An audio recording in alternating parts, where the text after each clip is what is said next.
All right. Hello, everybody. It's a Thursday night, so you know what that means. It's another Rithmm Rundown with myself, Josh Applebaum, and my buddy, sharpest guy I know, Mr. Cade Harper. Cade, we got a lot to talk about on today's live stream. We have a huge Thursday night football game here tonight. Bucks, Falcons. Got some interesting player props as well that we have to talk about. And then I don't know if this is a theme or just coincidental, but I got a lot of games here where there's Rithmm is telling us to take the dog. There's a lot of games where, the dog is plus 2.5. Rithmm says it should be a 1-point game, or the dog is. Look at another one here. I don't want to, kind of give it away already, Cade, but there's a dog that's getting 5.5, and Rithmm says they should be getting 3.5. So I'm excited to break down these games with you, get your thoughts here. Of course, get your plays for this upcoming week here, Cade. And then also, I know it's an NFL stream here. We don't have too much college football until maybe we'll save it for next week's live stream with all the big games coming up. But there's a college basketball game that starts at 6:30. It's a game that a lot of people probably don't care about, don't know about. Kate, I always joke, if you can't name the mascots for each team, then probably it's a game the public's not going to bet. But I got an under-the-radar game that fits my model as a data-driven bettor, and Rithmm is saying go for it. Good edge on that one. So a lot to get to on today's pod, but Cade, let me welcome you in. How are you, buddy? How are things going, and how you feeling tonight? Doing pretty good. Yeah, another week. We're here. I'm freezing. I'll just say that. I know the temperatures are dropping here. I don't know about you, but yeah, I'm over it already. Give me spring.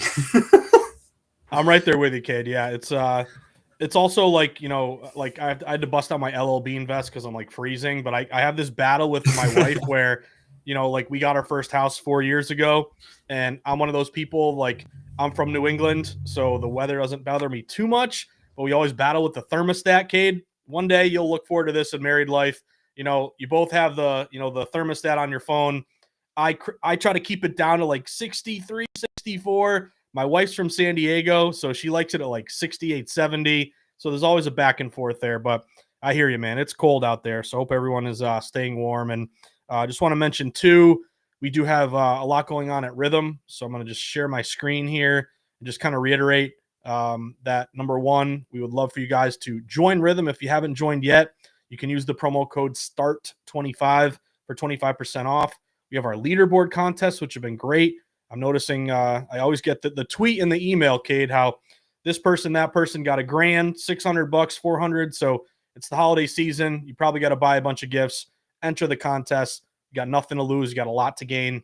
We have our For a Friend promo up at the top of the page here. And of course, you can scroll down and look at the Discord channel as well if you want to talk to some other bettors. But before we dive into obviously this game here tonight, Cade, and all the games that we're going to get to on tonight's live stream, I wanted to just go quickly to college basketball because I kind of joked about this at the outset of the stream. And this is kind of a perfect example of why I really like Rithmm. So if you go to the homepage of your college hoops tab here on the Rithmm app, you click the first one you see, Green Bay against, I used to call them ooey pooey, Cade. Now they're like IU Indianapolis. They'll always be ooey pooey to me. But here's a joke, a test case.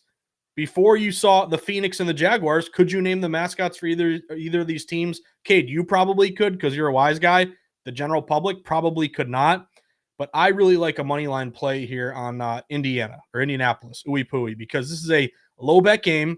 And the beauty of Rithmm is that it doesn't have to be Duke versus UNC or Kentucky, Michigan State. They're going to give us these great AI-backed models for little tiny games like this that start up at 6:30.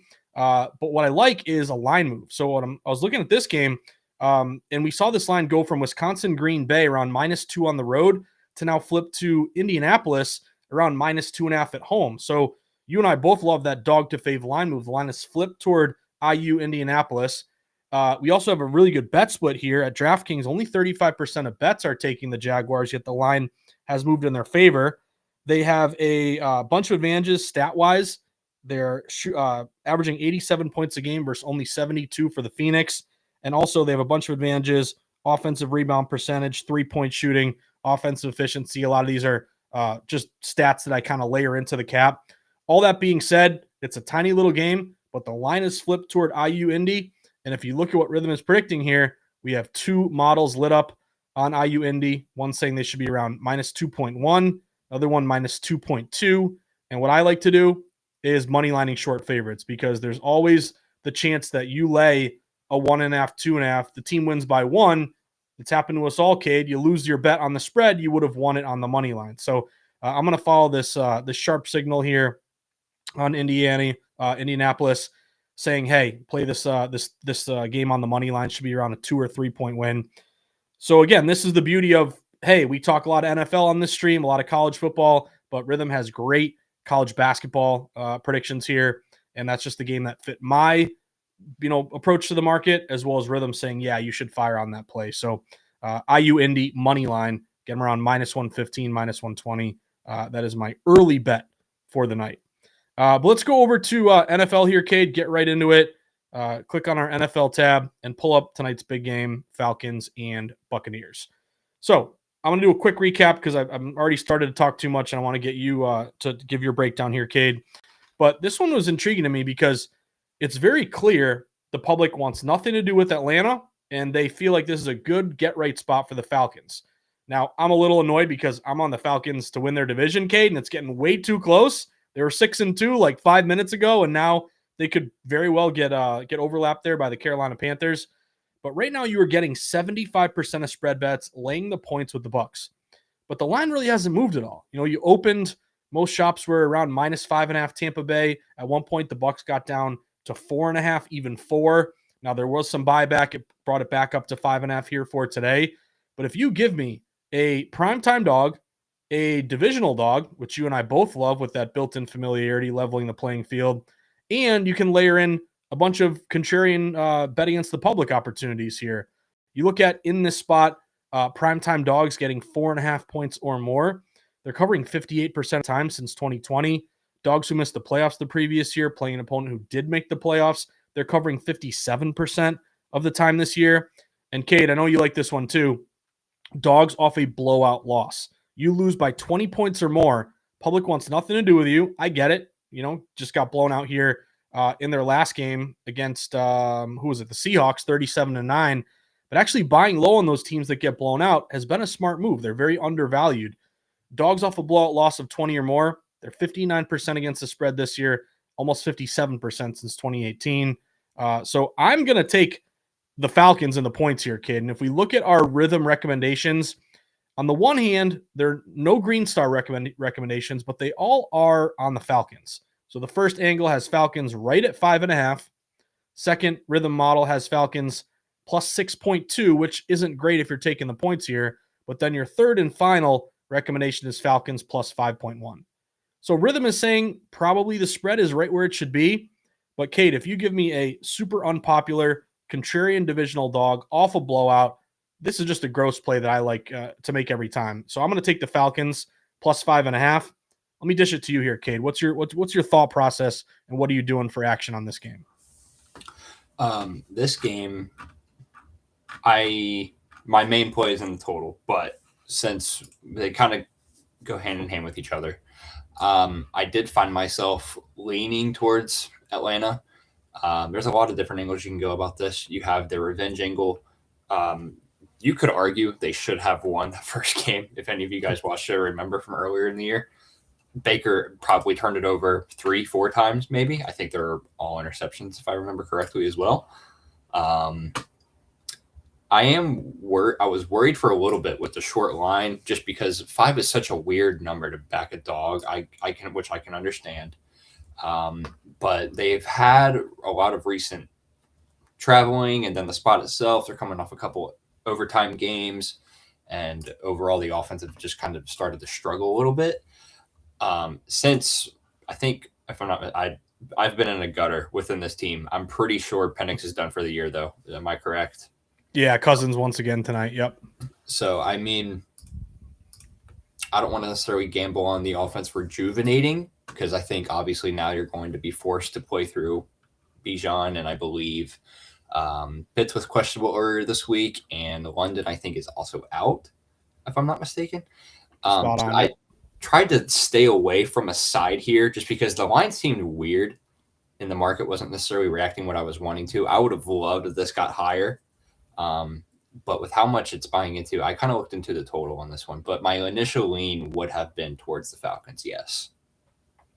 Yeah, and again, you got the divisional dog angle. So this is how I look at it, trying to build a case, thinking like you're a lawyer, you're in a courtroom. What can I say to basically convince a jury that this is a worthwhile bet? So for me, it's not a huge rhythm play per se because, I would love, Cade, if it was 3 green star plays, all on the Falcons, all telling me this should be a 3.1 game or a 2.6 or something much bigger in terms of discrepancy. But I guess I'll look at it the other way and say, hey, at least rhythm isn't telling me this should be a 7-point game or an 8-point game. So it kind of tells me the line maybe is right where it should be. But again, divisional dog, betting against the public here in a spot where you can go against the grain, and you're getting all these angles, especially dog off a blowout loss. And then also, like, I don't know, Cade, what's up with the Bucs? Like, should we really just have this blind faith that the Bucs are going to play great? And I know Mike Evans, I believe, is back here, but he's been injured for quite a bit. He's a little bit older. So I don't think the public, to me, the drunk guy at the bar, I always try to think through that, Cade, because sometimes I'm the drunk guy at the bar, but it's like, yeah, Bucs at home, Falcons stink, Penix is hurt, easy play on the Bucs. But are we overvaluing the Bucs? I think they've lost 3 of their last 4. You lose outright at home to the Saints, which annoys me, Cade, because I'm on the Saints under 5.5 win total, and they're getting a little too close for me. But felt like we built a strong enough case, at least in my opinion, to go Falcons here. So I'm going to follow these recommended plays by Rithmm and go Falcons plus 5.5. And I believe I'm looking at my live odds page, Cade. I want to say Circa just got down to 4.5. So I'll double check that. Maybe that's wrong. But obviously, if you make a bet, you want that late movement to go in your favor, telling you that you're kind of on the right side and the money's flowing in your direction. But tell me about the total. I'm going to just pull up the recommendations here. Got a couple on the over, 1 on the under. What's your thought process here, Cade? Yeah, like I said, this was my main play in this one. I kind of tended to go towards more of the systems on this route a little bit. I have some systems in here, and then I have some other cases as well. I go to on the Tampa side first, their offense. I think they've quietly continued to pretty much just be in such a weird drought, it feels like, for the last few. The last 7 games, I mean, they're 4.4 yards per play. They are second to last in the entire league with that number. And obviously, during that same span, you have Baker, who is 5.3 yards per pass attempt, which is very low considering the weapons that this team has. Nonetheless, they are getting all 3 of those guys back, if I'm not mistaken. I think literally every single one of them, which does that scares me a little bit. I'm not going to lie to you, because they got all their weapons back, obviously.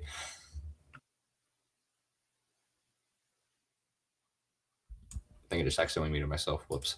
You're back. Yeah. The Falcons offense is not necessarily there either for me. I haven't been able to get there. Like I was saying, in terms of trying to back a side, I just felt like this was a safer option. Even when they do find a good amount of yards on first and second down, you get a third down coming up and then drives over. They just cannot convert to save their lives. And they are second to last in third down conversion rate. So you have 2 teams ranking 31st in different offensive categories. And then you look at the defensive side of both. Tampa, phenomenal against the run this year, in which Atlanta has been actually, quite frankly, decently good at as far as early season goes. Opposing offenses so far have had a 42% rush success rate against Tampa Bay, and they are the second best unit in the league, matching that right now. Also, that's going to essentially rely more so on Kirk to pretty much provide some sustaining drives. And without London, your number 1 guy, you're going to be relying on Kyle Pitts a lot tonight, which I have a prop on him as well. Might people not like that one, but we'll get to that in a minute. But yeah, I just don't know if I can trust much less Atlanta versus this Tampa defense that's been astounding as of late. And it's the reason why they're winning a lot of these closer games. But then again, Tampa's offense hasn't been much better. And Baker, he's only averaging 158 passing yards a game since he got that shoulder messed up in that Week 12 game in LA. So as far as a couple systems, I know we always talk about it, but we have our traditional primetime under that's moving to 110 and 65. That's hitting at 63% since 2018, 20% ROI there. And then we have a humidity system that I looked at. This is strictly for the board. southern outdoor games. But when the humidity is between 75 and 80%, outdoor divisional unders are 178 and 121. And that is hitting at a 59% clip at 15% ROI. So I like the systems there. I like the data behind it. My Rithmm model earlier had a green star on it. I think it honestly changed because the line moved down a little bit, which is understandable. But I'm trusting the previous number that I had, which I had the 44.5. So I like it personally. Anything above the key at 42, if it's still there, which it looks like it is, I think you should be fine, though. Anything above that 42 key. Look at you, man, throwing a humidity weather system. That you, dude. I am so proud of you, man. You're like that. That's just like that. That is awesome, man. I mean, people's heads explode when you talk about the wind. Now we're getting into humidity. Love it. Yeah. But also to your point, like I'm with you on the under. I leaned pretty hard. I kind of felt like I missed the best price there because it opened around 44.5. It was 44.5, like under -115, -120 for a little bit. This like kind of late morning, early afternoon, but then it quickly got down to 44. Now we're 43.5. Now some books are 43. So it's pretty clear here that this total is falling. You mentioned those great systems with primetime unders, weather systems. I mean, you always got to be aware in Florida, the weather's weird. You know, as of right now, it looks pretty good, actually, like mid 50s, clear skies, very mild 4-mile-per-hour winds. But again, that could change. You could get some rain out of nowhere. Sometimes that happens. But this total is falling. It's a primetime game. And oh, by the way, DraftKings is showing about 65% of bets going over. So to me, it's under or nothing. I mean, if you're thinking through a teaser too, I know 5.5 is kind of a dead number, but you could take that 5.5 up to 11.5 with the Falcons. At least you go through a 7 and a 10 there, a couple key numbers, and then maybe you take that 43.5, bring it up to 49.5 and go under. So those are just some off the cuff thoughts there. Now, talk to me about Kyle Pitts because you were mentioning him, and I know Rithmm has given us a popular player to maybe go under. Because I noticed in his receiving yards, we scroll down to Pitts, Rithmm is saying take the under here. Now he's sitting at 54.5 across the market. Rithmm is predicting 44.8 receiving yards. You and I always talk about at least a 10-yard discrepancy being something very notable. Also, that it is a green star recommended play.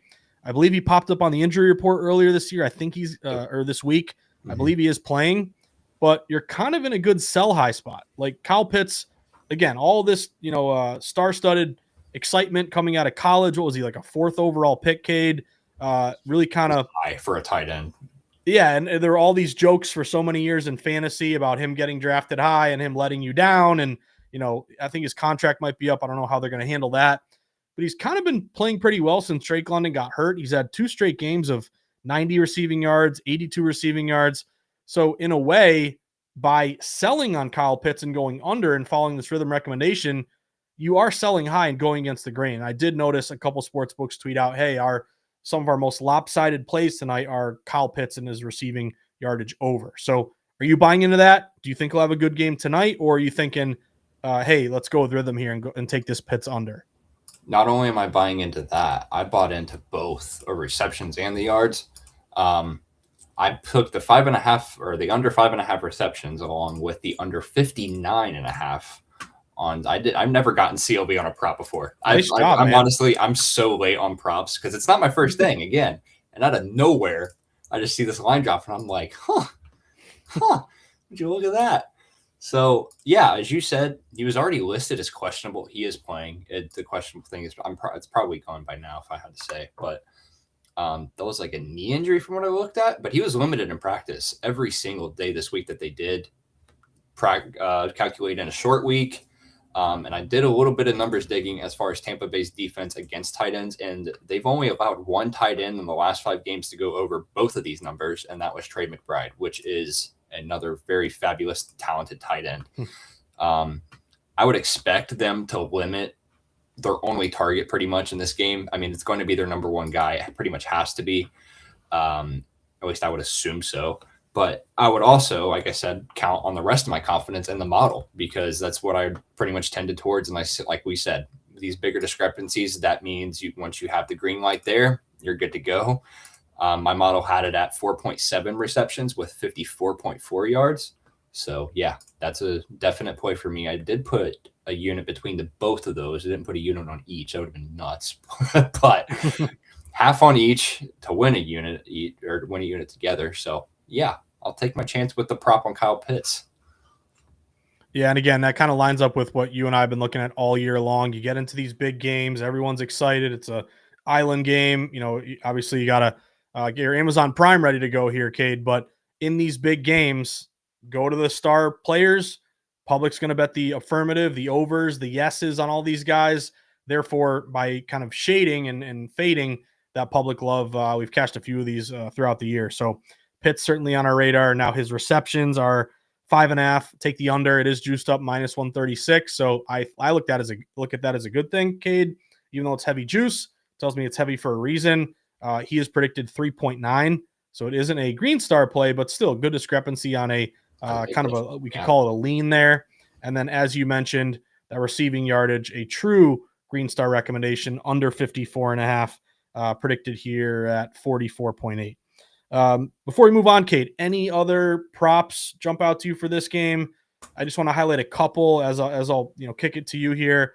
But I did notice some rush attempts lit up here on Tyler Algier to his under, backup running back to Bijan Robinson. He's always the guy that gets to the goal line and Bijan gets him 80 yards across the field and they give it to Algier. He gets the touchdown and Twitter goes nuts because Bijan doesn't get the points there. But he is predicted 6.2 rush attempts from Rithmm. However, his over-under in the market is 7.5.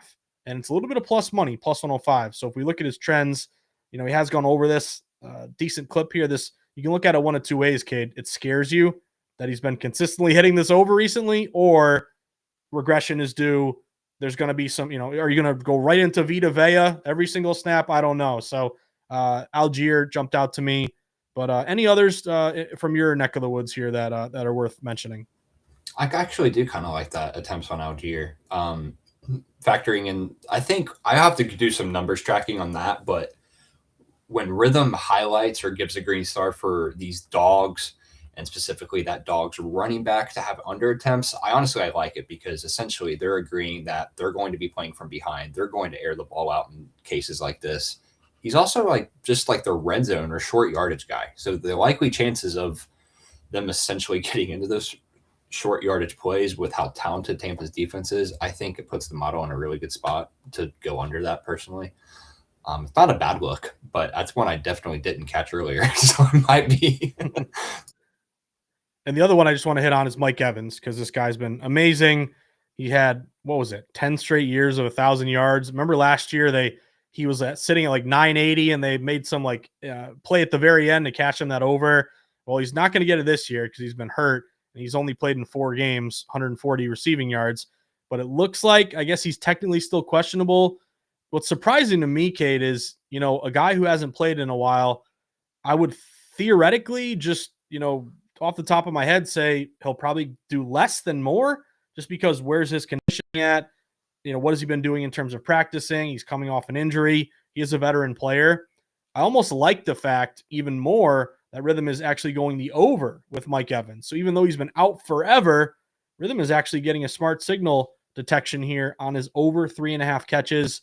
Rhythm's predicting closer to 6, so 5.5 here. So that is a two catch discrepancy between the betting market and what Rithmm is expecting. Any quick thoughts on Evans here, Kate? Are you hesitant to play a guy to go over when he's been out for so long? Or do you think maybe it's a buy low spot? Like if he's running hot, you're not going to get a 3.5. If he's healthy and playing well, it's probably going to be 5.5 over under. I think this helps.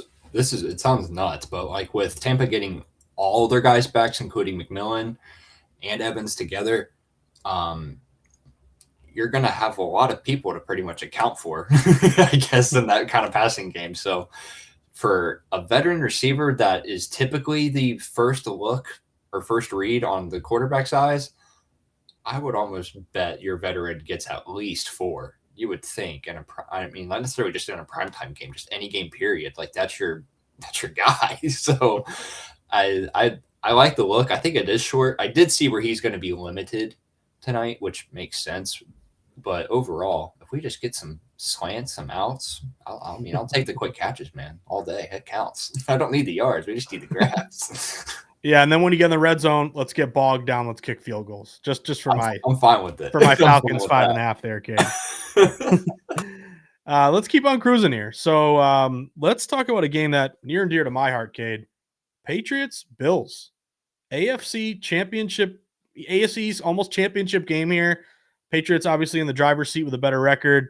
But this has been a really interesting kind of topic of conversation because being in New England, I listen to talk radio every day. Felger and Maz is a show that I love. A lot of people hate it. I think it's entertaining and fun. But they're talking about the line. And sometimes, like, you listen to sports talk radio, Kate, I don't know what it's like for you in Ohio, but like when people who don't do betting daily try to talk about betting, I just want to like strangle them through the radio, the TV, and like kind of explain these things because all this week on talk radio, it's been the Patriots are an underdog. How are they getting +1.5? They already beat the Bills once. They're coming off a bye. Obviously, they have home field advantage in this one.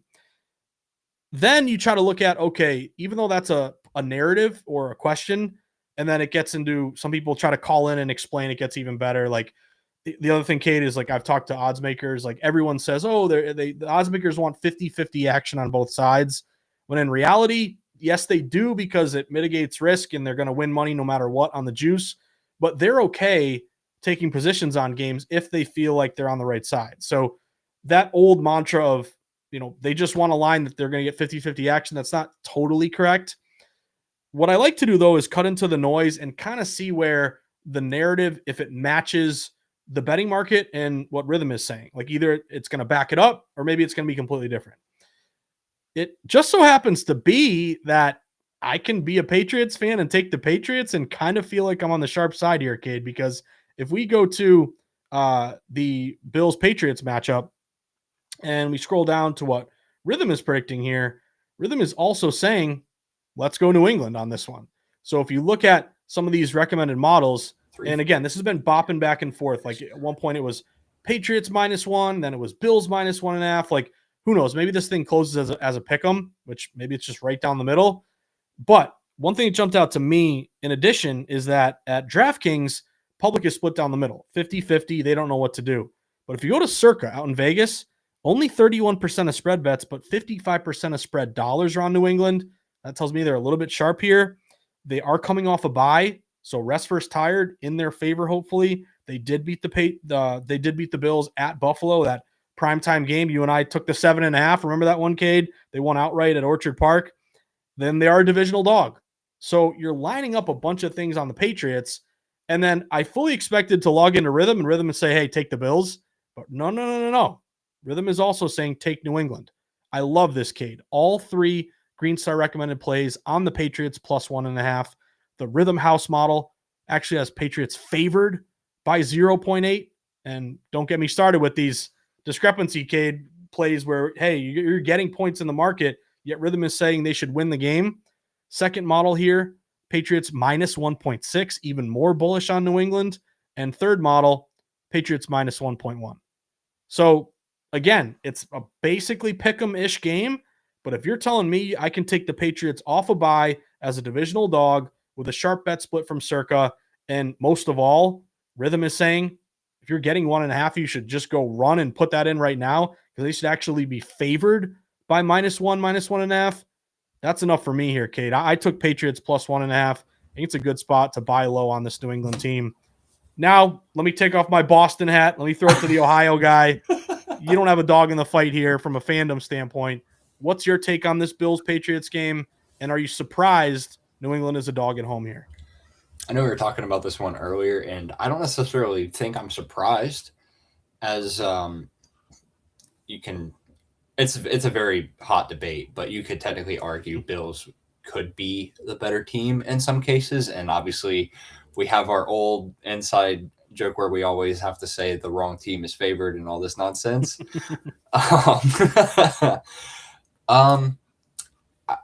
This one was weird for me, and I did take a different approach into it.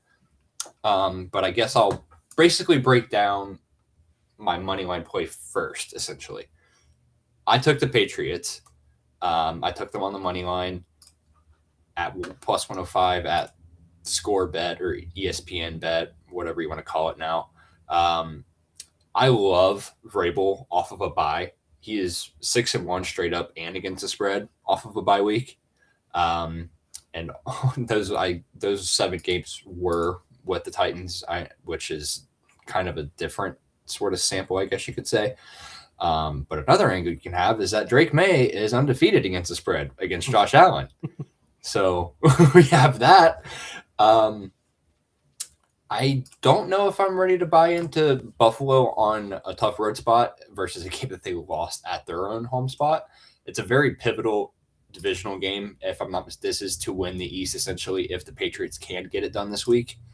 And you can argue there's like a revenge angle, obviously, but I mean, this is the Patriots' second toughest game of the year. The first being in Orchard Park. And I mean, if I had some sort of, I don't even want to call it like a balance scale, I took the Bills live to win the East in their division at like plus 500 sometime last week. So essentially, using this as like my middle / my hedge opportunity, I put around, I think it was a half or 3/4 of a unit on that divisional winner. So I did up the unit size on this one essentially to cancel itself out just for the value of it, because Bills had a really good number at that, given the next course of the schedule that they both have. I think the Bills arguably had the better end of the schedule personally. But again, Patriots money line would be my set play. It's what I leaned with originally. I only took the Bills because I had this play. I'll put it that way. I took the Bills to win the division because I had this first. Overall, I'm hoping they get it done. It would be really cool to see them take the East again, and get them I think, is it a bye? If they, it's not. I don't think this is a first round bye clinching, is it, or is it just a division? Division. They call it the hat and T-shirt game. So if you win the division, you get the hat, you get the T-shirt. But they would still have to beat the Broncos, I believe. So if the Broncos win out and the Patriots win out, I don't know what the tiebreaker would be there. But yeah, to get a first round bye, obviously this is a must-have game for New England. Yeah, you can use both angles there, but again, my full play would be on the Patriots. It's just my middle was taking the Bills live to win the division there. But yeah, I digress. No, great point by you. And again, when you're hedging a bet or letting it ride, Bill Shakespeare, the old philosopher there, the old writer, he always said, to be or not to be, Cade. That is the question. Well, to hedge or not to hedge, that is the question. Do you guarantee yourself a profit, which I will never argue with anybody, or do you let it ride? Maybe you can win a bigger one here. To me, it all depends on what you risk. Like if you risked $5 and this team can win it all or win their division, you're going to win 1,000, then hey, let it ride. But like if you risked a lot of money and you want to guarantee a profit, you risked $500 or whatever some bigger number is, then hey, maybe you're more inclined to hedge. So I think it's nothing wrong with hedging, even though me and my buddies always joke hedging is for landscapers, Cade. So it's like don't be scared, let it ride, Good. But that's good. Yeah, but I think you're doing the smart thing there personally. I would do the same exact thing. So we'll see how that plays out. But yeah, I like the Patriots in this one. And again, when you're a new bettor, we all want to bet on our favorite teams. Like I'm a New Englander, I love the Patriots, but then you bet your teams, they lose. You realize, hey, I can't bet my teams just because I want to root for them. So then when you stop betting your favorite teams just out of favoritism, I think you enjoy it even more when they just so happen to be a recommended sharp play. Like I'm like, oh, I don't often get to bet New England, but I feel like I can do it this week and not be on the the public square side. I'm not just betting out of fandom. I'm following some really smart recommended plays here from Rithmm. And oh, by the way, out of nowhere, Kayshon Boutte just popped up. So maybe we should take the Kayshon Boutte over 31.5 receiving yards there. But next one I want to ask you about, because this one has been a really just interesting, the way the betting market is still believing in Kansas City here, Cade. It's kind of unbelievable. But Chargers and the Chiefs, this one's incredible because it opened, and this is a 1:00 game on Sunday. Most books opened around -4.5 with the Chiefs at home. And again, Chiefs are on life support. Chargers just had a great win in primetime as a primetime dog, we just mentioned. They're against Philly at home. But the 4.5 got down to 4, and I'm like, ooh, I better jump on this right now with the Chargers. because it's moving in their favor and Chiefs have struggled and Chargers are a divisional dog.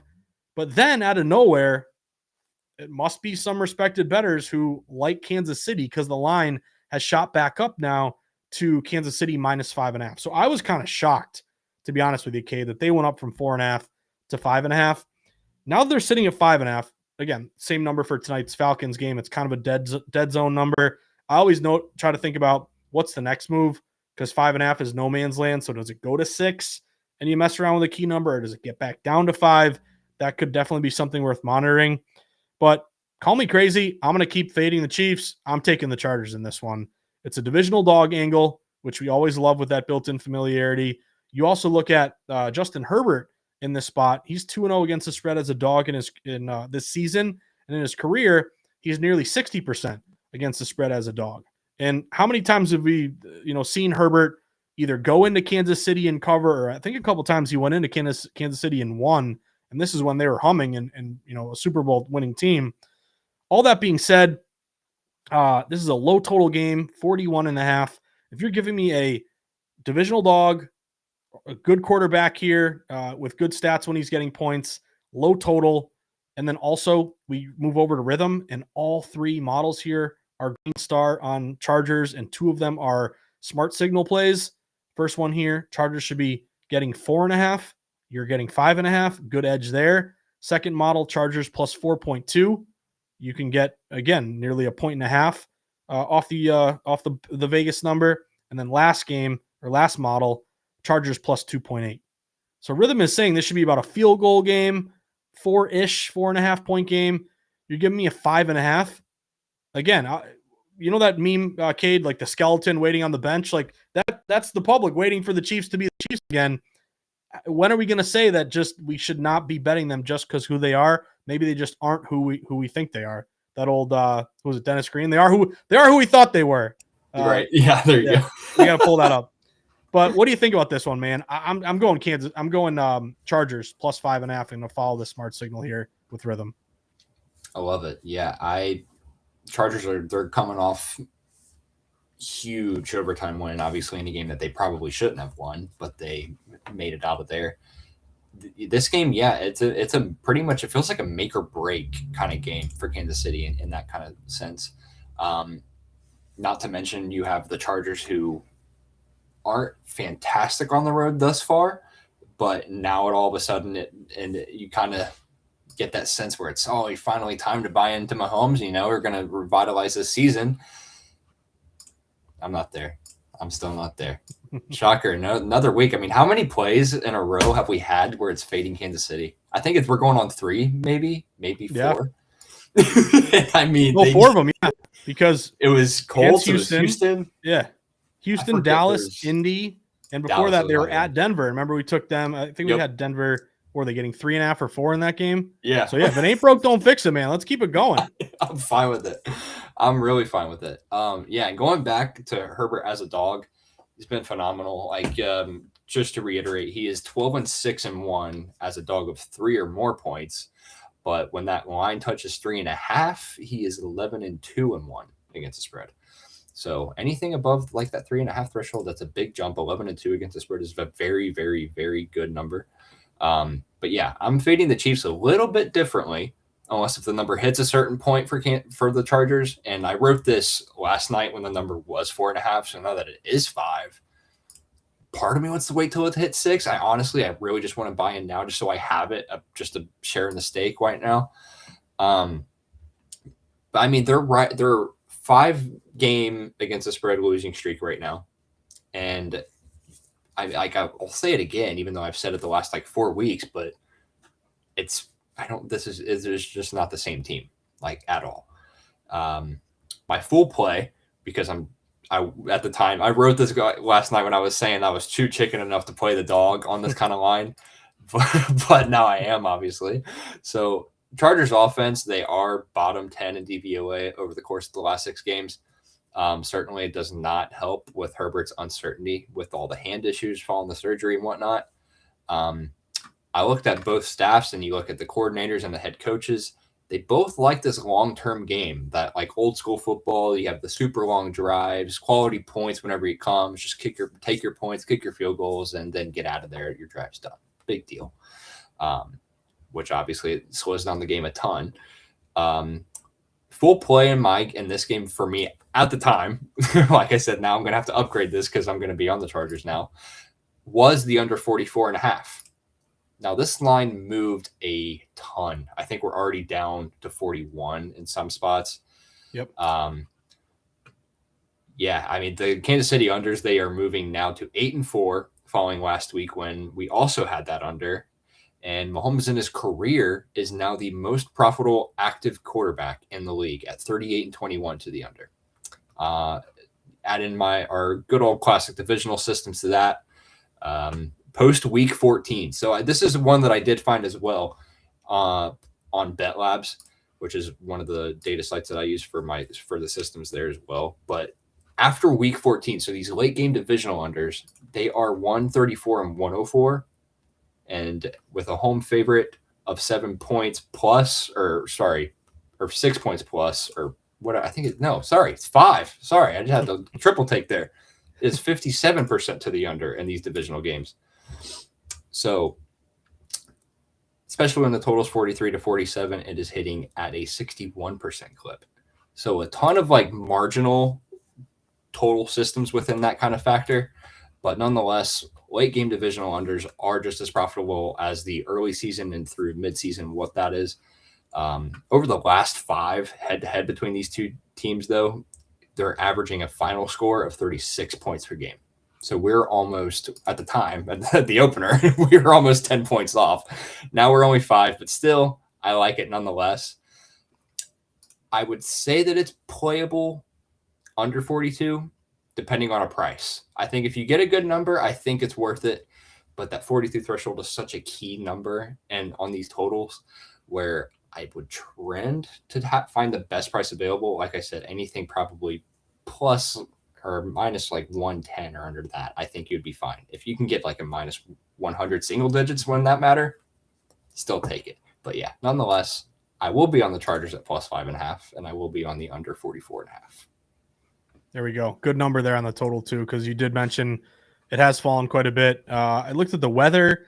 It's going to be very cold at Arrowhead, like 15 degrees. It's a 1 o'clock game, so it'll probably be clear skies, sunny-ish, but one of those days, kid, when you're a young kid, you go, sledding with your friends on your street when it's freezing, but it's sunny. It's kind of one of those weird spots, but there will be about 5-mile-per-hour winds, nothing crazy there. But Sean Hockley, who I believe we highlighted on last week's show, Ed Hockley's son, he is one of the better road refs. Yeah. He's almost 56% against the spread to the road team, which would be the Chargers here. So I'm worried a little bit. Chargers, LA, dome team going into a freezing cold. It's not the tundra of Lambeau, but it's a very cold Arrowhead game. But man, I just don't think the Chiefs are scaring me that much. And again, I could be totally wrong. The line did shoot up in their favor, 4.5 to 5.5. Maybe they're the Chiefs again and play great. But hey, we've bet against them 4 straight weeks and won them all. So let's make it a 5th, Kate. Keep it rolling. Yeah, I'm fine with it. Yeah, so let's see if we can hopefully get that one. Next one I wanted to talk to you about was Packers Broncos, because this is another one that has an interesting line move and an opportunity, I think, to take one of the better teams at home in terms of home field advantage. So this one opened a lot of shops. It was like very short number, like -1, -2 for Green Bay. Green Bay is now up to -2.5. Kate, I'm waiting to get, if I can, Broncos +3. Like, I don't know if it's going to get to the key number of 3. They're in a great teaser opportunity here. The Wong teaser going through the 3 and 7. You take them 2.5 up to 8.5. But if you look at some of the splits here, Denver at circa is only getting around half the tickets, but nearly 80% of the money. And the Denver Broncos also are a dog low total. So this is a very low total of 42.5. Denver is 6-0 at home this year. They've just been great at Mile High. I think people just underestimate the altitude and what a tough building that is to go into. We were just talking a second ago about like a month ago when they went into Mile High and ended up losing. It was a very similar number. Now, Green Bay, to me, I don't know what your thoughts are, Cade, but I don't know. Sometimes they look great. Sometimes it's just what are you doing? I remember I played them against the Eagles at home like a month ago. Remember they didn't score until like the fourth quarter and they lost like, what was it, 10-7, or it was a low scoring game. It was ugly, yeah. Yeah, gross one. I should have just played the under. But anyway, I think this line's gotten a bit too much. Again, I'm going to wait for a 3. And even though we have some conflicting plays and no green star plays, if we pull up what Rithmm is predicting, Broncos +1. Again, you can get a 2.5 right now. Second model, Packers -1.6. So flip it. Broncos +1.6. Third model, dead pick 'em. Broncos +0.0. So maybe it should be Packers -1, -1.5, but 2.5 feels a little bit high.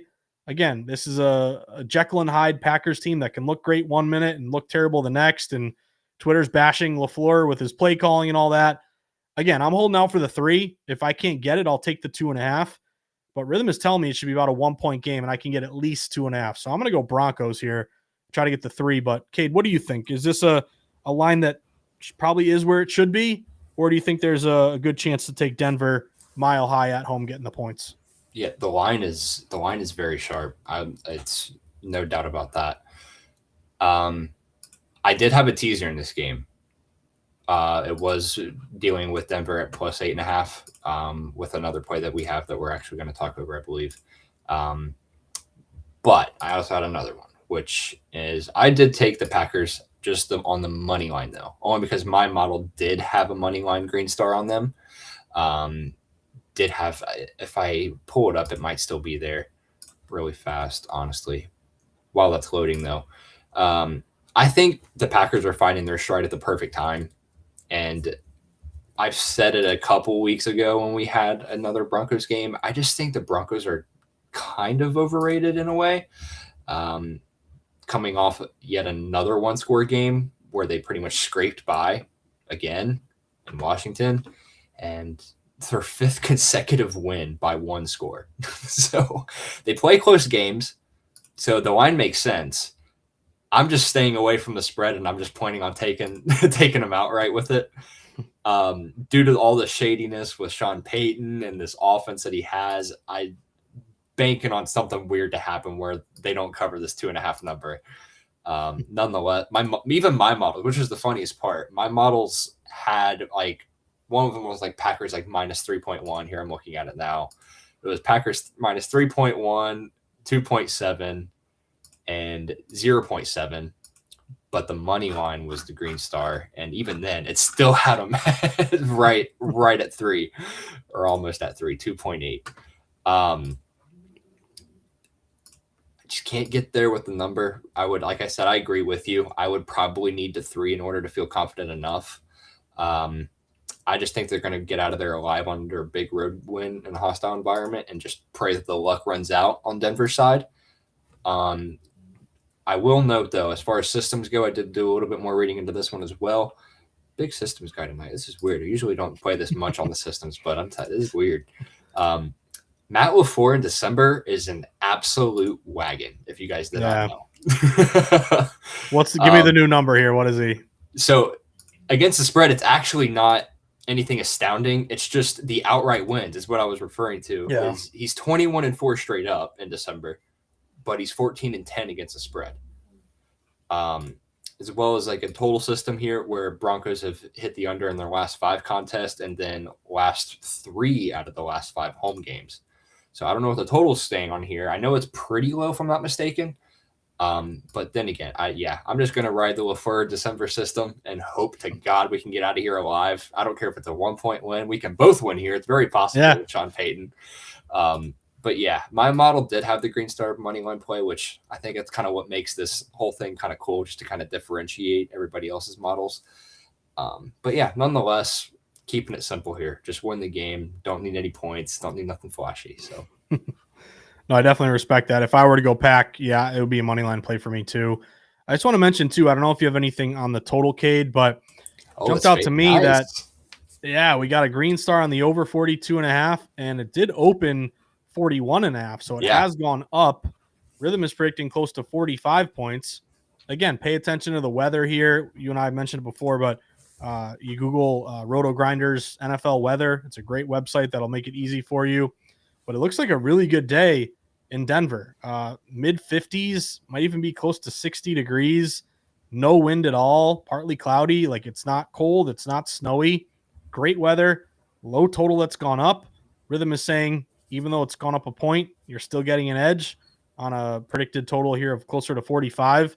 So something to keep in mind here. If you're an over better, which typically that makes me a little scared because the over is typically the public play. Oftentimes the under is the sharper bet because you're going against the grain, but not for this one. This is a green star play to the over. And I was looking at the splits, Cade, too. It's really not that public to the over. I think at DraftKings right now it's like 54% of bets on the over. So that could be one where can you get both teams in the 20s? Is this a 23 to 20 game? A 20, 24, 21 game, something like that. Keep an eye out for that Broncos over. It did win that way at the start, which is funny. So I bet on the positive regression. I've seen the under of last 5, and I'm like, there's no way it gets to 6. So that's funny that they're on that. I actually might look into that. Yeah, I'm gonna write that one down because that jumped out to me. Because a lot of the green stars are just traditionally on the under. So anytime I see an over green star, it's just kind of I like it more because it's sometimes it's too obvious, and yet maybe it's set, sure enough, low for a reason. 2 more here for you, Kate, as we wrap up. Lions Rams. I want your take on this one because if we look at kind of the way the betting market has moved, and if you look at the updated odds to win the Super Bowl, I believe the Rams are the favorite, like plus 350, something like that. Stafford's been incredible. Obviously, you have McVay, Puka Nacua. I mean, they've just been awesome. If we look at kind of the way the market has moved for this game, though, it has gone a little bit toward the Rams. Like Rams opened, I want to say as low as -4.5. Now they are upwards of -5.5. Now -6. You can now get, I believe, a 6 with Detroit. So I'm the type of bettor that I typically want the line moving in my favor. It might mean that I'm not getting the best of the number, but it tells me that there was big money, respected money that came in that is on my side. This would be not what I would call like a kind of a sharp line move, but an inflated dog move. So the Lions are going to the Rams. It's a 425 game. Again, it's moved toward the Rams, 4.5 up to 6. But if we go to Rithmm and what Rithmm is expecting for this one, they're saying this could be a good spot to take the points with the Lions. Now, the first model has Lions, Green Star, Smart Signal. So checking off all the boxes for the best play. Lions plus 4.3. Again, you can get a 6. That's a pretty decent edge, nearly a 2-point edge. Second model, caution flag, but Lions 2.3. Even sharper, even bigger here in favor of Detroit. Another Green Star recommended Smart Signal, Lions plus 4.2. So basically, Rithmm is saying this should be around a 2, 3, 4-point game. You're getting a 6. You are fading the Rams, who have been incredible, but are they overvalued because they've been so good? And then a rest advantage here, Cade. Remember, the Lions played on Thursday. We talked about it a week ago, that game. So they played on the 4th of December versus the Rams, who just played on the 7th. So a 3-day rest advantage in their favor. I'm on Ross St. Brown. Remember, we were waiting for him whether he would play or not. It's a few extra days. That's good for him. But then also, I guess the magic word tonight is system plays, Cade. And I got a play here on Dan Campbell. So when Dan Campbell is a dog, he is with the Lions getting points 24-13 against the spread, 65%. Yeah. So is this a game where it's close, where the Rams pull off a 3-point win? By the way, Lions are officially the number 1 scoring team in the NFL, 30.3 points per game. So that would match as a dog who can score system play. Man, it's really hard for me not to fire here on Detroit. I think I'm going to follow these smart signals and go Detroit plus 6 here, kid. Can they win? I don't know. But rest advantage, a lot of Green Star recommended plays. Dog who can score. Campbell getting points has been great. What do you think? I'm thinking Lions plus 6 here. I will do you one better. I will take them on the money line. Ooh. I like it a lot. Pull off the upset. Like, I did more numbers digging regarding all of these teams that are on 10 or 10 plus game win streaks. And it is ugly, like, and in terms of the other way. So fading the hot teams tends to actually work out pretty good. I wish I had the number still or the system still up. I actually had it up for the Patriots Bills game because that technically fits that one as well. But in my case, I had the Patriots, so I didn't bother looking at that side of it. I don't blame you. But it's hard to believe that like this team is getting 6 points in a dome. Like I could understand if this is outdoor, when they're kind of not used to the environment, but this is nice, pretty, beautiful LA. You know, like this is like it's. I don't get why we're getting. I love the Rams are a phenomenal team this year. They are unlike anything I've ever seen. They are probably better than the 21 Super Bowl champion team that they have. But I just don't see why we're doubting Detroit this much. I can understand maybe a little bit. I think they should be dogs, but 6 is a lot, especially in this kind of game. Up you one better on the systems play as dogs as far as that goes. As underdogs of 4 or more, Golf and Campbell together, they're 17-3 against the spread, and they're covering by 5.2 points per game, and they are 17-5 when a dog of over 3. So, also like Sean LaFleur, or not Sean LaFleur. Wow, where are we going? McVay. There we go. Meant to say like LaFleur. McVay is actually also decently good in December. But overall, I'm having systems and data both outweigh everything it's highlighting in the Rams' favor. They've lost 2 consecutive really close games, honestly. To the Lions, actually. If I'm looking at the previous head-to-heads, they lost by 6, and then they lost by 1. So close games on both ends where Detroit did cover the number. I love, and this is crazy. So how the Lions are this good off of a loss. They are 15-0 straight up and 14-1 against the spread in their last 15 games in this specific spot, which is nuts to even think about. I can't even fathom 15 straight dog wins, outright wins. Feels kind of scary putting this over now. But again, Rams at home, not even much better. As a favorite of 3 or more versus teams above 500, they are 7-11 against the spread. So I'm outweighing the systems here with Detroit. And this is probably my favorite. I usually have my one upset pick. I've kind of caught on to that. This would probably be my one that I have. I think I'm seeing the Lions around for plus 200 right now, if I'm looking at it correctly, if that's updated. Let me look, because this is obviously pivotal for NFC seeding as well, for both sides, really. They stack up like they can give LA problems. I'll just put it that way. Like their strengths just absolutely highlight the Rams' weaknesses.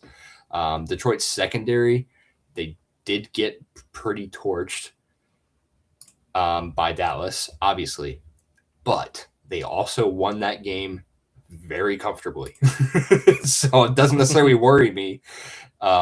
If you get Gibbs and Monty both on the ground in a very good way, I just don't see how the Rams can keep up. I mean, they're a defensive front that's built.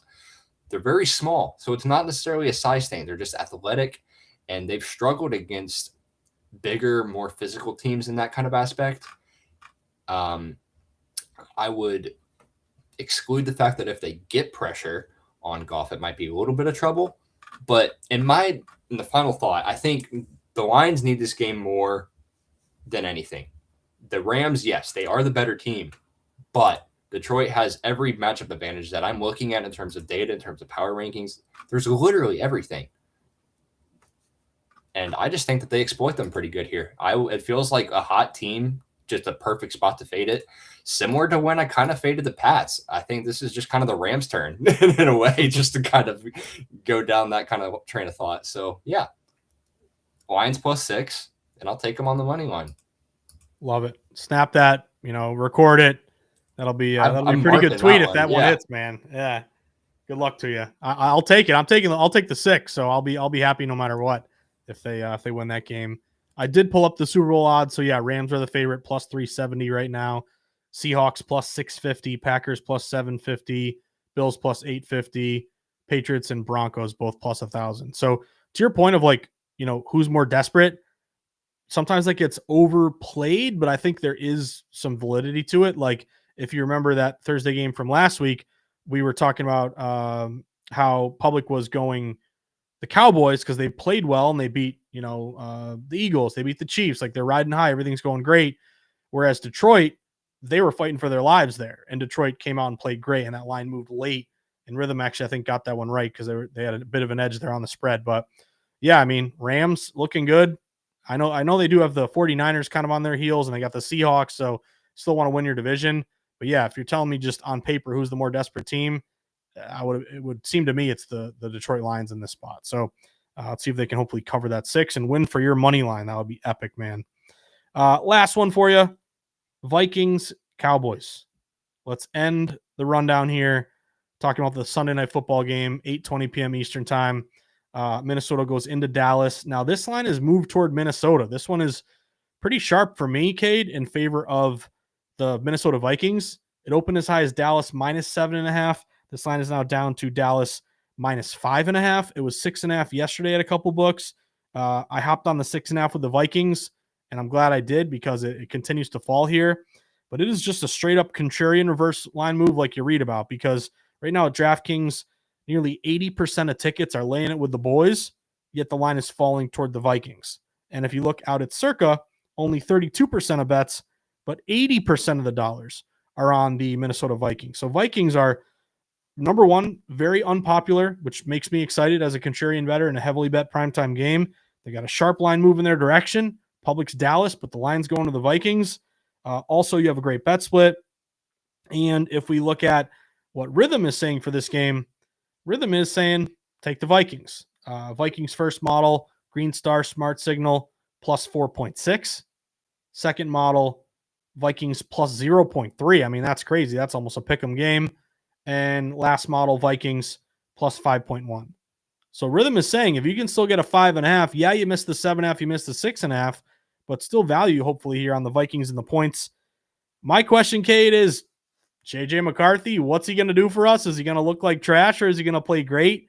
I mean, give him credit. I was looking at his stats. I didn't watch any of the game, but I saw the score with a blowout win there against the Commanders. But he was 16-23, 163 yards, 3 touchdowns, no picks, efficient, played well.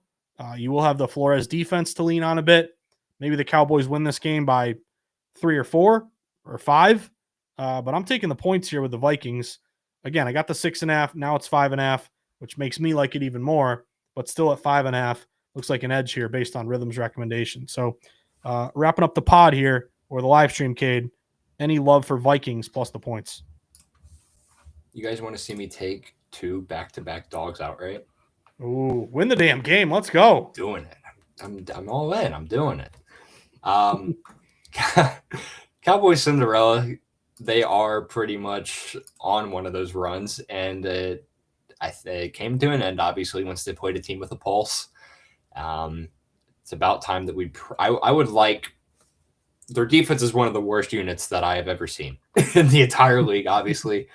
Their offense, I don't see them being the same if Pickens can't just do what he has been doing. It seems like he's in a big drought as well right now, which last week, if you guys watched that game, it was very ugly to see the emotion that kind of whatever. I would honestly, with their playoff hopes pretty much in the gutter, it's almost like, I don't want to say this is a game that they don't care about. I don't want to mean it like that, but in a way of where they're like, this is actually weird, because in a way of the Lions, how desperate they are, and honestly how desperate the Cowboys are, I feel like it's just like 2 completely different like styles of play, different mindsets going into this kind of game. Nonetheless, Brian Flores, do your thing, please. That's all I'm asking here. JJ is coming off of his best start of his entire career, and they have plenty of life left, as obviously they're looking to be a returning contender supposedly next year if they could keep everybody.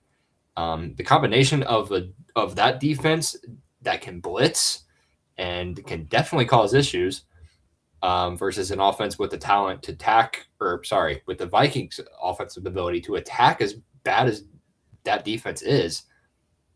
I like the primetime dog a lot. So since 2024, when he's faced a team under 500 coming off of a loss, he's done that 6 times. They are 1-5 against the spread. 0-3 against the spread in that angle at home. So yeah, shocker. I am taking the dog again. But I mean, he wasn't blitzed often by Detroit in this game. But they did struggle to keep him clean. They got to him 5 times. And obviously once they got to him, it forced the turnovers. I believe he had 2 picks in that kind of game. But you hear Brian Flores, you immediately think blitz. He's one of the biggest masterminds of defenses in the NFL. He still is. Vikings blitz at a very, very high rate, and they are very successful. The funny thing is, they really do not need to, because this offensive line is already bad enough as is, and when they only rush 4, they're first to pressure rate around the entire league.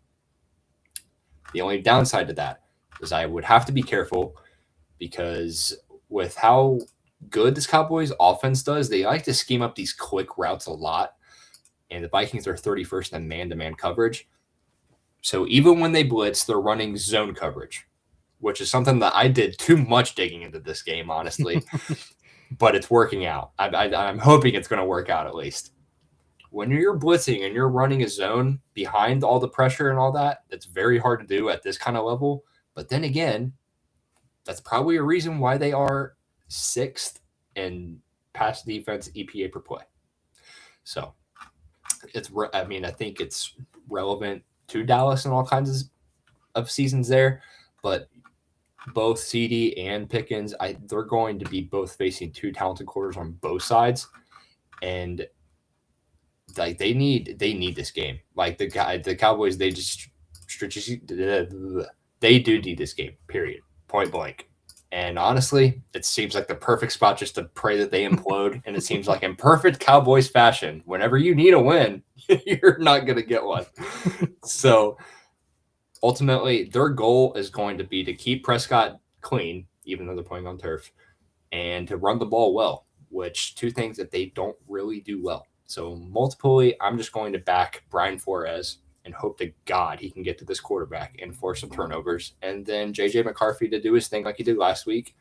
Don't think it's 31-0, but that would be amazing if it was.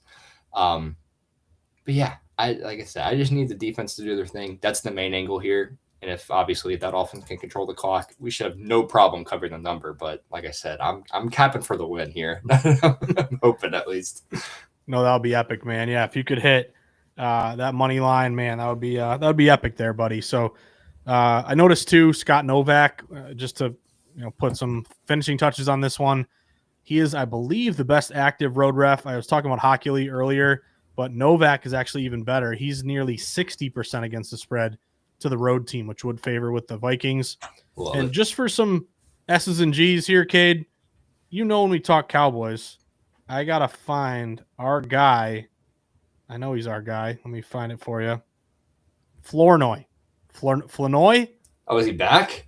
Well, I haven't even looked, so let's just see what he's lit up here. We haven't even looked. That's hilarious. But I guess he's not listed. Maybe it'll take another day or two. But yeah, usually receiving yards. That guy's been great for like 3 or 4 straight weeks here. So that's funny. Yeah, we'll see what happens. But yeah, that about does it for the stream. As always, want to thank everyone for tuning in and grinding the plays with us. As always, real quick, if you haven't done it yet, recommend to a friend Rithmm. You can use the refer a friend and both get a little sweetener on both sides. You can also get the promo code START25, get 25% off. Hit up the Discord, follow Rithmm on Twitter and social media. Cade, any final thoughts here before we get ready for hopefully a Falcons cover tonight? Yeah. What was it with the last few dogs that we had? I mean, let's go Vikings, let's go Lions. I would love, those 2 money lines pay for the entire weekend pretty much with that. So in a down week and no college football, we're spraying the board on NFL Sunday. It's got to happen. Also, gingerbread house this weekend. So I'm going to be multitasking with